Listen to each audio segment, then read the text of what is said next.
E aí, pessoal, tudo bem? Eu estou gravando essa aula porque tem outros compromissos hoje, de escola também, né, questão burocrática, de preencher papéis e tudo para entregar ainda hoje. Então, não vou poder entrar online com vocês hoje à tarde, tá bom? Mas, para cumprir meu compromisso com vocês também, eu gravei aqui a correção do exercício.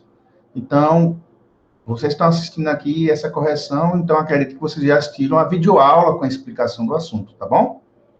Então, vamos corrigir o exercício. Eu vou abrir aqui enquanto está passando aí um carro de som na rua, mas espero que não atrapalhe. Tá? Vou botar o exercício na tela. E eu quero que vocês continuem prestando atenção depois da correção do exercício, porque eu vou passar algumas orientações para vocês, tá bom?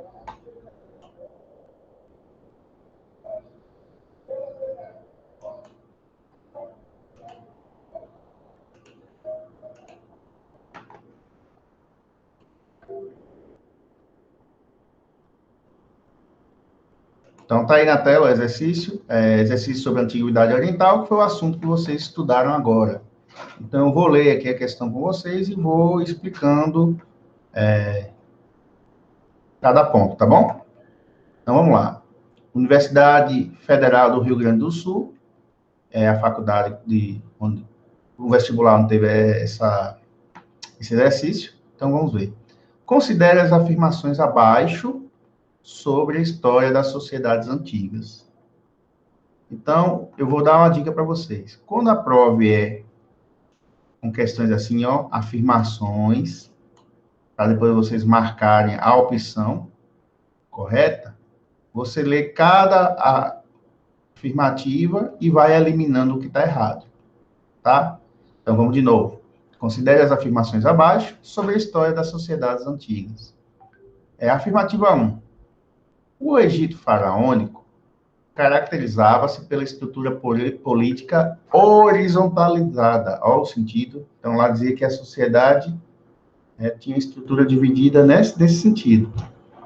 Pela pouca estratificação social e pela economia centrada na piscicultura, devido às cheias do Nilo.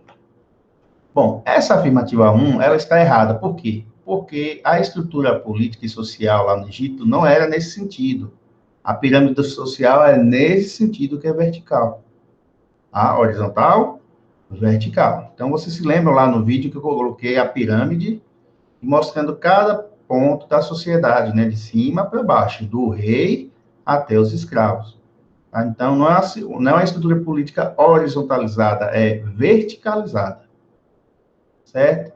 E o outro erro é que diz que o povo lá vivia mais da piscicultura. Errado. O povo lá vivia mais da agricultura. Claro, não quer dizer que não pescavam. Obviamente, com o rio, a pesca também funcionava, mas a principal atividade lá no Egito era a agricultura.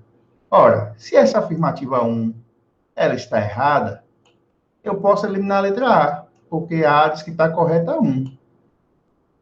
E eu posso eliminar a letra E, porque a letra E diz que a 1, 2 e 3 estão corretas, sendo que a 1 está errada, então você não pode marcar. Então, já eliminamos a letra A e a letra E de cara, tá bom? Então, é essa a dica que eu dou.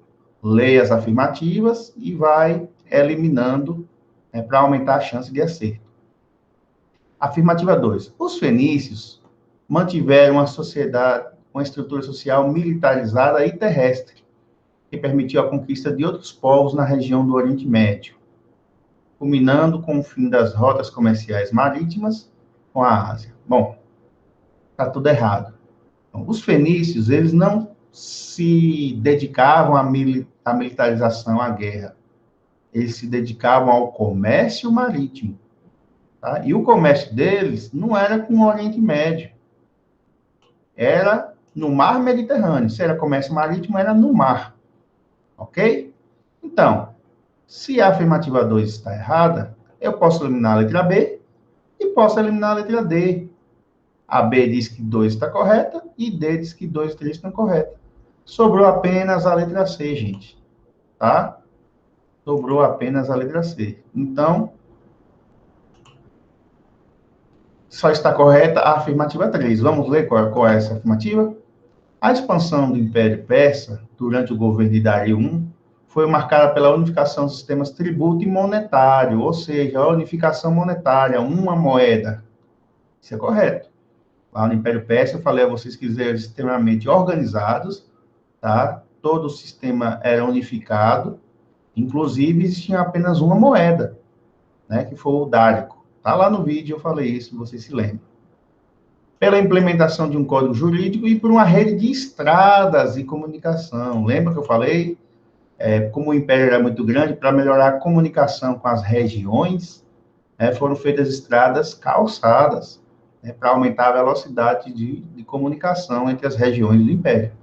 Então, a afirmativa 3 está correta, que corresponde à letra C. Tá bom? Vamos passar à questão 2.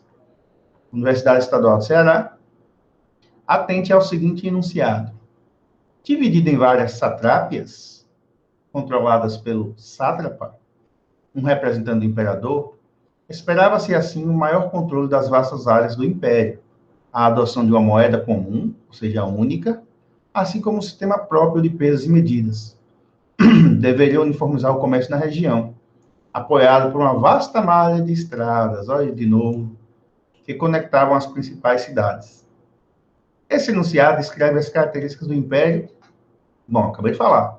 O povo mais organizado administrativamente, né? O seu império era dividido em regiões que eram chamadas satrápias e governadores que eram chamados de sátrapas, né? Todos eles representantes nas regiões do imperador, do rei, tá?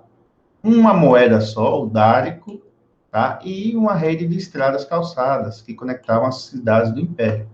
Então, aqui só pode estar tratando do Império Persa, que já havíamos falado na questão anterior, e somente se repetiu.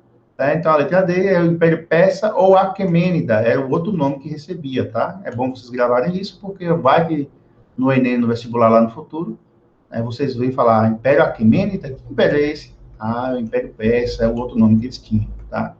Então, o Império Persa, que em seu apogeu sobre o reinado de Dário I, dominou territórios da Ásia, África e Europa, tá? Então, a letra D é a correta nessa questão. Terceira questão. Ifsu. Estão vendo aí? Este povo destacou-se pela organização e desenvolvimento de uma cultura militar. Encarava a guerra como uma das principais formas de conquistar poder e desenvolver a sociedade. Era extremamente cruel com os povos inimigos que conquistava, impondo aos vencidos castigos e crueldades, como uma forma de manter respeito e espalhar o medo entre outros povos. O texto acima se refere a qual povo da antiguidade? Bom, lá no vídeo vocês devem ter falado, gente, ó, este povo aqui era o povo mais violento que tinha, se dedicava somente à guerra, tá? Então, a principal atividade deles de ganhar dinheiro era saqueando, roubando outros povos, tá? E eu falei, esse povo era o povo assírio, tá? Povo que vivia de guerra, tá? Povo que vivia de conquistar outros povos e arrancar a riqueza desses outros povos. Isso foi falado também no vídeo, tá bom? Outra questão da IFSU. O alfabeto fenício possuía 22 letras, apenas consoantes, e era, portanto, mais simplificado do que a escrita cuneiforme e hieroglífica, ou seja, era um alfabeto mais simples, né, mais fácil de se entender. Serviu como base para o alfabeto grego, o qual deu origem ao alfabeto latino, que, por sua vez, gerou o alfabeto atualmente utilizado no Brasil. Tá? O que levou os fenícios a criar o alfabeto foi justamente a necessidade de controlar o comércio, a indústria, a agricultura ou a pecuária. Bom, vocês viram, né, eu falei lá no vídeo e repeti já hoje na primeira questão, que os fenícios, eles se dedicavam ao comércio marítimo, tá? Então, como eles estavam comprando, vendendo a todo momento, eles precisavam anotar o que era comercializado. E dessas anotações é que foi surgindo o alfabeto. tá bom? Então, o alfabeto foi criado para controlar o comércio, tá? Que era a principal atividade dos fenícios, tá bom? Vamos para a última, quinta e última questão. Para facilitar a compreensão de um longo período de existência, como foi a do Egito, a historiografia estabeleceu, com base na análise das fontes, uma cronologia histórica, ou seja, uma divisão da história do Egito. A história do Egito costuma ser dividida em exceto. E aqui vai outra dica do professor. Toda vez que tiver a palavra exceto, é porque é para marcar a opção errada. Ou seja, aqui embaixo nós temos vários períodos da história do Egito. Qual desses períodos não é da história do Egito? Bom, aqui o nome entrega. Se aqui está falando Renascimento Persa, é porque não está falando do Egito, tá? Então, você podia até não ter certeza dos outros, mas pelo nome desse aqui já entrega tudo. Então, houve o período pré-dinástico, vocês viram no vídeo, houve o Antigo Império, o Médio Império e o Novo Império na história do Egito. E o Renascimento Persa, como o próprio nome entrega, não pertence à história do Egito. Pertence à história dos persas. Bom?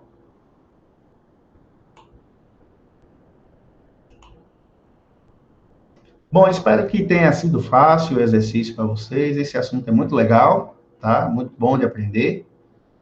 Leia também no livro, para poder aprender um pouco mais, pegar mais detalhes. Eu falei de forma resumida lá a história de cada povo, para que o vídeo não ficasse tão grande e cansativo, tá? Mas leia também no seu livro o assunto para se aprofundar mais nos conteúdos e aprender melhor. Então, nós estamos começando a terceira unidade. Eu queria pedir a vocês uma maior participação, porque muitos alunos não apareceram na primeira unidade e somente um ou dois pegaram atividade no colégio. Ou seja, tem muita gente aí sem nota, tá? Eu sei que a pandemia é complicada, desanimadora, às vezes, estudar dessa forma, mas se a gente não estudar, o prejuízo vai ser maior lá adiante, né? Porque vai ser um atraso na vida de vocês. Então, procure se dedicar mais, procure assistir às aulas, assistir os vídeos, e quem não pode assistir aulas e vídeos, que leia o capítulo no livro, resolva os exercícios, tá? Para aprender. Tá? E em breve eu vou estar anunciando aqui quando será a nossa primeira prova, tá bom? Uma boa semana para vocês e até a próxima.